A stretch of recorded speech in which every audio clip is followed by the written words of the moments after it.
Did you watch any WWE TV? Well, yes, I did. And I've lost my notepad now. I threw it away in a fit of pique. Oh, that's right. There was a show from the WWE. And by the way, 4 hours between Friday night and Saturday night, 4 hours of wrestling from WWE and AEW. And I think 20 to 25 minutes of it was halfway interesting. But on SmackDown, the first segment was basically the main part of the show. It was a recap of the pay-per-view on New Year's Day, Brock winning the title, and then last Monday night's Raw with the joyful reunion of Brock Lesnar and Happy Heyman. And they come out of that package for a live in-ring interview with Roman Reigns, and he gets in the ring, and of course takes forever. All the entrances in the WWE, my God. I don't know why it takes me. Anyway, I love the way Roman Reigns speaks, his inflections, the facial expressions that he gets, but he just starts talking and he says, but I'll tell you what, the two people that I never want to see again are Brock Lesnar and Paul Heyman. And instant music. Here comes Brock Lesnar and Paul Heyman. They even do it there. They can't wait. Just let it breathe. Anyway, Brock stopped Paul. Paul was going to speak, and Brock grabs the microphone and got face-to-face with Roman Reigns and introduced himself like Paul Lee usually does, which was kind of a hoot. Brock must be having fun now. I haven't seen him have it looks like it. This much personality ever. And obviously you'd have fun too if you showed up about 5 times a year for about $5 million. But anyway, he introduced himself, and then he told Roman Reigns, so, hey, Roman, acknowledge me. And he made the challenge for the match that everybody wants to see, and they know that everybody wants to see, belt versus belt, champion versus champion. The people want it. And Reigns says, well, that's a good idea, but it's not my idea. And this is my show, and I don't do business with people who do business with Paul Heyman. And think how many times that line has been said in the past, but not on television. But anyway, then this was the best part, because I knew they were going to. Paul was not about to let them blow the opportunity for this. Whose side is he? Whose side is he on? Whose side is he on? And just the conflict and the being the shit stir and etc. So they're starting back up, because when Paul gets upset and gets emotional about Roman Reigns saying that, his lips started quivering and he started whining about how he loved him and he protected him and blah, blah, blah. And then Lesnar realizes that he's saying that he loved him and everything. He says, shut up, Paul.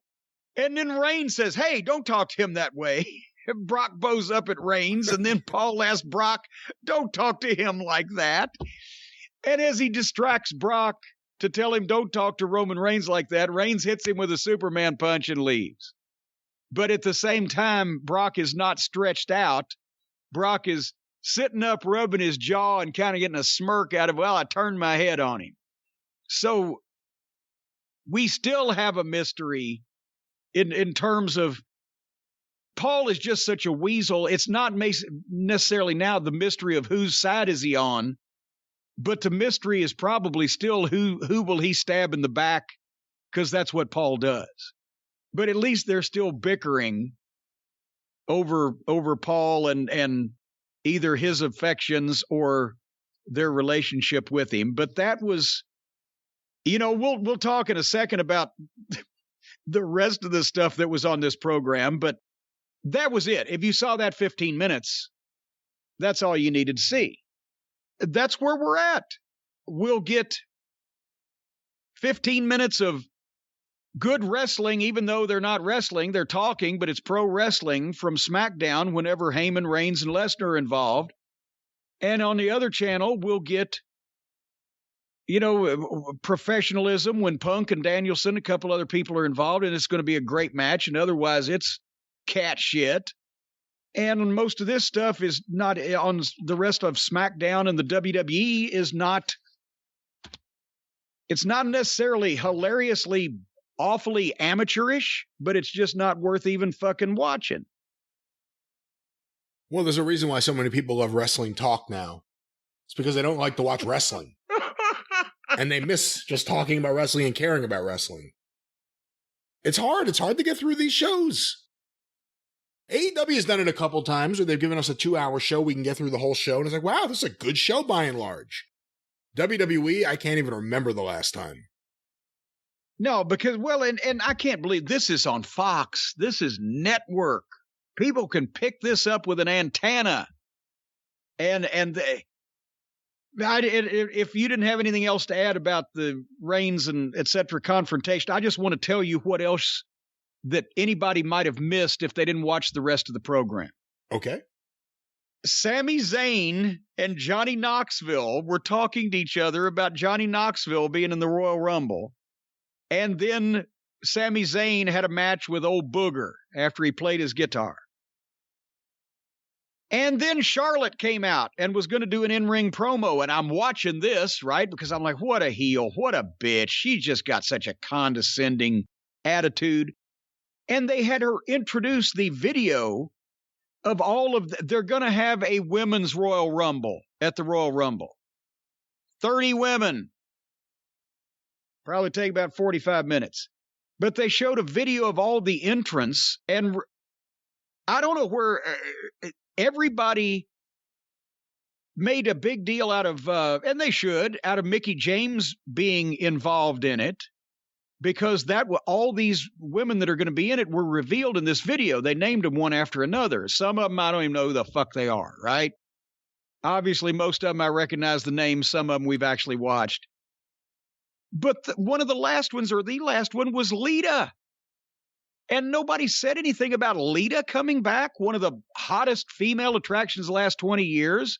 But everybody was all over the Mickie James news. Was that just because of Trash Bag Gate or Hefty Gate or whatever? I know they say she's the Impact champion. Well, my God, that and committing a minor felony will get you arrested in any city in the country. But Lita... When's the last time she did something? She's been back. She did commentary a few times. I mean, I don't think Lita's as special now. I think Trish is still really special when she comes back, but I think Lita's been back a few times. And with Mickie James, the idea that, the first thing people started saying was, oh, WWE has broken down the forbidden door now because they're working with Impact, or at least using an Impact wrestler on their show and acknowledging Impact, which is probably a nice way to get around her little Impact contract. But that was the story. Mickie James was the one who spoke up after she was released and talked about the awful experience with them, correct me where I'm wrong, taking all of her belongings and putting them in a trash bag. Yes. And just sending it to her that way. Well, and also we said all of her belongings, apparently she had left because the girls have more costumes and ephemera. So she had left some of that stuff, and she was apparently released without ever being able to go back and again and get it. But the story apparently progressed that it was kind of condescending, fire somebody and then send them their shit in a hefty bag. But apparently she wasn't the only one that happened to. And that was something that I guess Mark Carano or whoever was in charge of getting these things done thought, well, I'll put the stuff in the garbage bag and wrap it up so it doesn't get dirty or anything in the package. He thought he was doing them a favor. It was a little much. But anyway, they should bring him back for the Royal Rumble. Mark Carano. Yeah. Put him in the middle of all them. But anyway, so Charlotte reacted to the video and the competitors and etc. And then she said, but I want to announce a game changer, a legend, someone you all admire that's going to be in the Women's Rumble. Her. She's the champion, but she put herself in the Rumble because she wants to be the first champion to ever enter the Rumble, win it, and then pick her own challenger, which actually is fucking great. And they shouldn't have wasted it on this situation. That's how they get Brock Lesnar in the fucking Rumble, to fucking go after Roman Reigns at WrestleMania. And they've done it with the girls. But it's brilliant. And then here came Naomi, and she's all day glow, and she wants Charlotte to pick her and put the title on the line now, and they had a match. And Naomi was about to beat Charlotte by count out, but Sonya Deville wouldn't allow anybody to be counted out because she's a heel and hates Naomi. And they did 15 more minutes after that, and Charlotte won finally. But as long as I could hear Charlotte talk, it was fine. Once that other people got involved, I paid less attention. They actually had not only Happy Corbin, but also Madcap Mush do a in-ring comedy segment, and then had a tag team match with them against the Viking Raiders. And then Adam Pearce tried to tell Roman Reigns who his opponent was going to be at the Royal Rumble, but Roman told him to get the fuck out of there and pick whoever he wanted because he wanted to watch the Usos match. So the Usos wrestled the New Day for the 747,000th time in a, guess what, Brian? No rules street fight. Oh, boy. You never see these things on television. I mean, I'm telling you. And it was a sanitary WWE street fight where they had, like, you know, a brand new chair and a brand new garbage can. And at one point, one member of the New Day was wearing a gladiator helmet. And then Jeff Walton must have been booking. Well, there you go, the gladiator death match. And then they used, guess what? You're never going to guess what the finish of this match was. Did they have any tables? They put a motherfucker through a table. 1, 2, 3, the New Day got beat. That's the new suplex. It's the new fucking headlock. It's the new tie your bootlaces. Here, in wrestling school today, I'll teach you how to tie your bootlaces. And now we're going to learn how to fall through a table. And then Roman was sitting in his room happy about the victory when a knock came on his door and someone came in, and it was his opponent for the Royal Rumble, Seth Rollins. And Seth Rollins was laughing. And that's all that happened, and they went off the air. Hold on.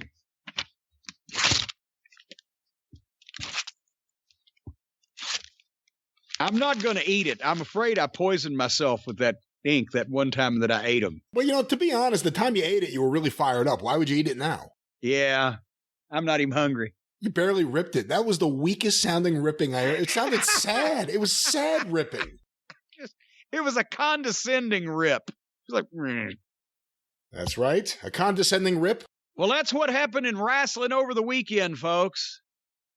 Well, Jim, that was wrestling this previous week, and we want to keep going with this show. We did promise questions. We do need to get to those questions, and we also need to keep our sanity after these reviews and this wrestling we have to watch. And with our sanity, we also have to keep our hair, and there's a way we can do that. Yes, and it's called not watching these wrestling programs and pulling it out by the roots. Or, if you don't want to torture yourself, folks, but you want to keep your hair the pain-free way, visit our friends at Keeps. Folks, 2 out of 3 men will experience some form of hair loss by the time they're 35, whether it's the male pattern baldness that more than 50 million men in the United States alone suffer from, whether it's the early onset male pubic baldness that poor Hotchkiss Featherbottom has had to suffer through, or whatever wherever your hair is falling off that you want to keep it generally on top of your head, the folks at Keeps can help you out. They offer the simple, stress-free way to keep your hair with convenient virtual doctor consultations. And I'll tell you what, I didn't believe in them, but those virtual doctors, they know their stuff. One of them looks like Max Headroom, and he glitches a lot, but boy, I'll tell you what, he's sharp, but you can conveniently consult with virtual doctors. They are good doctors. Yes, they are. And virtually. real. And they're real. Well, it depends on your state of mind. What? And No. medications can be delivered straight to your door. You don't have to leave your home with our friends at Keeps, and you don't have to break the bank because treatments start at just $10 a month, and Keeps offers generic versions of the only approved hair loss medications at just starting at $10 a month. Well, for some people, that's $3.33 a hair. So anyway, Keeps has more 5-star reviews than any of its competitors. Some of them have none. Some of them are on the run from the law. That's the kind of competitors that Keeps has. But now prevention is the key, folks, because treatments can take 4 to 6 months to start seeing those results. So act fast. Get to the root of the problem. Get to the follicle of the problem. If you're ready to take action and prevent hair loss, go to Keeps.com, Keeps.com/JCE to get your first month of treatment for free. Keeps.com/JCE. 1 month, your first month for free. How can you beat that, Brian? I don't think you can. What a wonderful deal. 1 month free. You know who could use this deal right now? Chris Jericho. Oh, boy. Well, now, we can keep it, but if you're wanting to color it, you're on your own, folks. I don't know. Was he using either the Quaker State 10W40 plan or possibly the Giuliani method of coloring his hair last week? I'm still going with rubber cement. Well, we'll find out if it doesn't ever fall off. Because sooner or later, you know all the stuff Jericho's done to his hair. It's going to start falling out unless maybe he's already on the Keeps. I think sooner rather than later, if I had to guess. Well, but if he keeps painting it on like that, you won't be able to tell for a while. Well, Chris could try it for a month. Keeps, of course. Keeps. Well, Jim, I got Watts one time when we first started the Last Stampede promos. And, you know, Watts liked to use the ball bat, right? And he had the Buford Pusser walking tall type of attitude. I said, Bill Watts is a guy that likes to walk tall around here. Look, he's so tall, the top of his head's coming through his hair. What did he say to that? Well, that's what he told me. Yeah, you know, I'm like my father. We suffer from male pattern baldness. And I'm like, he didn't say that on the air. He said it to me afterwards. All right. As an explanation for why he was partially bald at the time.